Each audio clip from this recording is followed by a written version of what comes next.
Hi అండి, welcome to సాయిస్ kitchen. బాగున్నారండి మీరు? మేమైతే బాగున్నామండి. ఇప్పుడైతే నేను ప్రోటీన్స్ అధికంగా ఉండే మినప సున్నుండలు అయితే మీకు చేసి చూపిస్తానండి. బెల్లంతో అయితే ఇప్పుడు మినప సున్నుండలు చేసి చూపిస్తానండి. నెక్స్ట్ తర్వాత ఎప్పుడైనా వీడియోలో అయితే నేను షుగర్తో కూడా చేసి చూపిస్తాను. దీనికోసం అయితే ఒక 2 కప్పుల వరకు మినపప్పును అయితే తీసేసుకోవాలండి.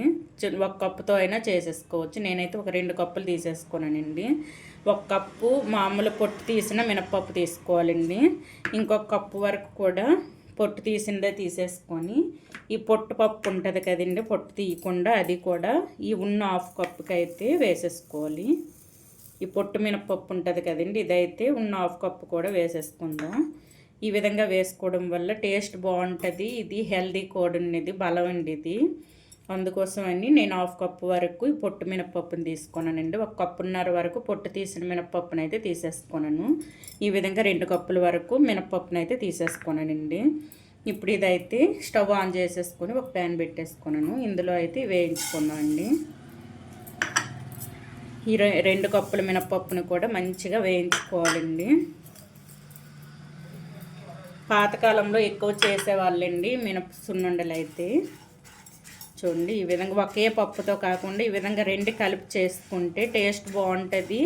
ఇది హెల్దీ కూడానండి, పిల్లలకి బలం కూడా. ఈ విధంగా రోజుకొక లడ్డు చొప్పునైనా ఇస్తే బాగుంటాయి. చూడండి, ఈ విధంగా అయితే ఫ్లేమ్ మీడియంలో ఉంచేసుకొని ఇవి మంచిగా వేయించుకోవాలండి. కలర్ మారేంత వరకు వేయించుకోవాలి. ఇది వేగిన తర్వాత అయితే మంచి స్మెల్ వస్తుందండి. అప్పుడైతే ఆఫ్ చేసేసుకోవాలి.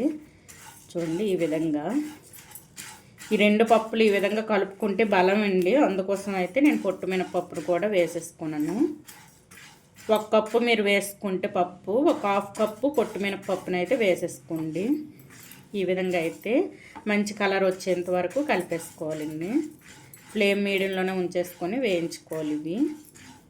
చూడండి, మనకైతే మినపప్పు మంచిగా వేగిందండి. మంచి వాసన కూడా వస్తుంది. ఇటువంటప్పుడైతే ఇందులో ఒక 2 టేబుల్ స్పూన్ వరకు బియ్యాన్ని వేసుకోండి. లేకపోతే 1/2 కప్పు వరకు, 1/2 కప్పు కొద్దిగా తగ్గించి బియ్యం అయితే వేసుకుంటున్నానండి.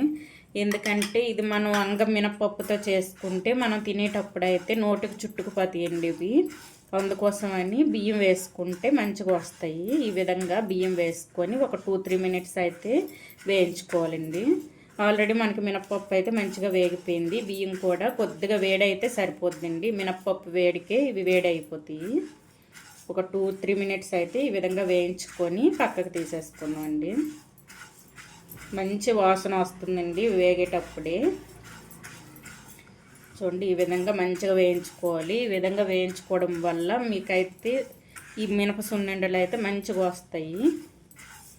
లేకపోతే ఇది వేగకుండా మీరు మిక్సీ పట్టి చేసుకున్నారంటే ఇదైతే నోటికి చుట్టుకుపోతాయండి, పంటికి అయితే అంటుకోండి తినేటప్పుడు.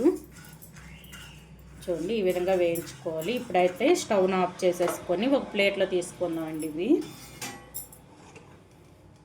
ఒక ప్లేట్లో తీసేసుకొని పూర్తిగా చల్లార్చుకోవాలండి. పూర్తిగా చల్లారిన తర్వాత అయితే మిక్సీ పట్టుకుందాం. ఈ విధంగా పూర్తిగా చల్లారాలండి. చల్లారిన తర్వాత అయితే చూపిస్తానండి. చూడండి, మనకైతే మినపప్పు పూర్తిగా చల్లబడిందండి. ఇప్పుడు ఇదైతే ఒక మిక్సీ జార్ తీసుకుందాం. మిక్సీ జార్ తీసేసుకొని వేసుకుందాం అండి. వేసుకొని మెత్తగా పౌడర్లా చేసుకోవాలి. ఇదైతే మెత్తగా పౌడర్ చేసి చూపిస్తానండి. ఈ విధంగా తీసేసుకొని మెత్తటి పౌడర్లా చేసుకోవాలండి. ఇది చూడండి, ఈ విధంగా మెత్తటి పౌడర్లా చేసేసుకోవాలండి. చేసేసుకొని ఒక వెడల్పాటి బేస్ని అయినా లేకపోతే వెడల్పాటి బౌల్ అయినా తీసేసుకోండి. తీసేసుకొని ఇందులో వేసుకుందాం.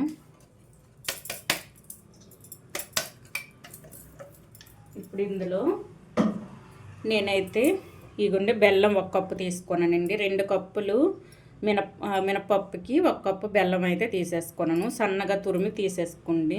మనం నలుపుకోవడానికి ఈజీగా ఉంటుందండి. పిండిలో అయితే ఈజీగా కలిసిపోద్ది. నేనైతే 1 కప్పు వరకు తీసేసుకున్నానండి. తీసేసుకొని ఇందులో కొద్దిగా ఇలైచీ పౌడర్ వేసుకోవాలండి, యాలక పొడి. చూడండి, కొద్దిగా వేసుకోండి. ఇంతే అండి, మొత్తం కూడా కలిపేసుకుందాం. ఈ బెల్లం కలిసేటట్టు మొత్తం కూడా ఈ విధంగా కలిపేసుకోవాలండి. చూడండి ఈ విధంగా కలిపేసుకొని ఇప్పుడైతే మళ్ళీ ఇది మిక్సీ పట్టుకుందాం అండి. ఎందుకంటే మనం ఎంత నలిపినా సరే బెల్లము మధ్య మధ్యలో ఉంటుందండి. అందుకోసమని ఒకసారి మిక్సీ పట్టుకుంటే మొత్తం కూడా మంచిగా నలిగిపోద్దండి. చూసారా ఇటువంటివి. ఇదైతే మరొక్కసారి మిక్సీ జార్లోకి తీసుకొని మిక్సీ పట్టుకుందాం అండి.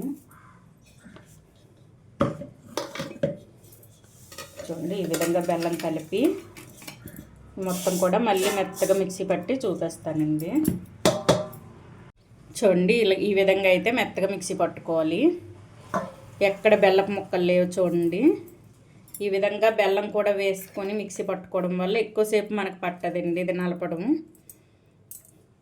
ఇప్పుడు ఇందులో నేనైతే చూసారు ఎక్కడ లేదు చూడండి. నేనైతే ఒక అరకప్పు వరకు నెయ్యిని తీసేసుకోనండి. నెయ్యినైతే కొద్దిగా కాచి చల్లార్చుకోవాలండి. చూడండి ఈ విధంగా. ఇప్పుడు ఇందులో అయితే వేసేసుకొని మొత్తం ఒక అరకప్పు వరకు పడుతుందండి నెయ్యి అయితే. ఇంకా మీకు చాలలేదు అనుకుంటే ఇంకొద్దిగా వేసుకోవచ్చండి.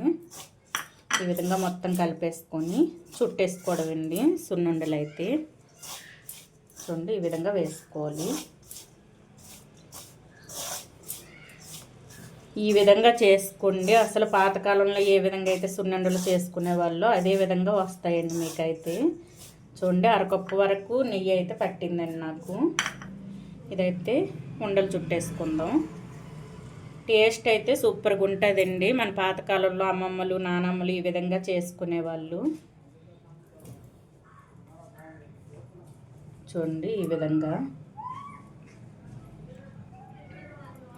ఈ విధంగా ఉండలు చుట్టేసుకోవడం అండి.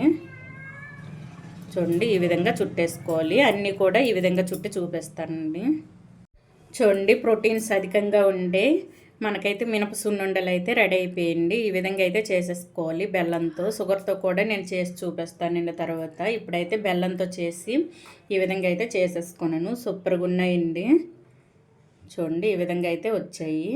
ఈ విధంగా బెల్లంతో చేసి పిల్లలకైతే పెట్టండి. హెల్తీగా ఉంటారండి పిల్లలు. రోజుకు 1-2 చొప్పున పిల్లలకైతే ఈ విధంగా చేసి పెట్టండి. ఇది హెల్తీ రెసిపీ అండి ఇది. చూసారా మంచిగా వచ్చాయి. చూడండి ఈ విధంగా అయితే ఉంటాయండి మనకైతే సున్నుండలు. ఈ విధంగా చేసుకొని గట్టిగా నొక్కేసుకుంటూ ఇవైతే ఉండలు చుట్టేసుకోండి. టేస్ట్ అయితే సూపర్గా ఉందండి. మనం వేసుకున్న బెల్లం కూడా కరెక్ట్గా సరిపోయిందండి సున్నుండలకైతే. 2 కప్పులు మనకి మినపప్పు తీసుకోనాం కదండి. 1 కప్పు బెల్లం అయితే తీసేసుకోవాలి. 1 కప్పు బెల్లం అయితే కరెక్ట్గా సరిపోద్దండి 2 కప్పులకి. ఈ విధంగా అయితే చేసి మీ పిల్లలకైతే పెట్టండి మినప సున్నుండలు. ఈ మినప సున్నుండలు రెసిపీ కనుక మీకు నచ్చినట్లయితే అండి లైక్ చేయండి, షేర్ చేయండి. నా ఛానల్ను సబ్స్క్రైబ్ చేసుకోండి. ఓకే బాయ్ అండి.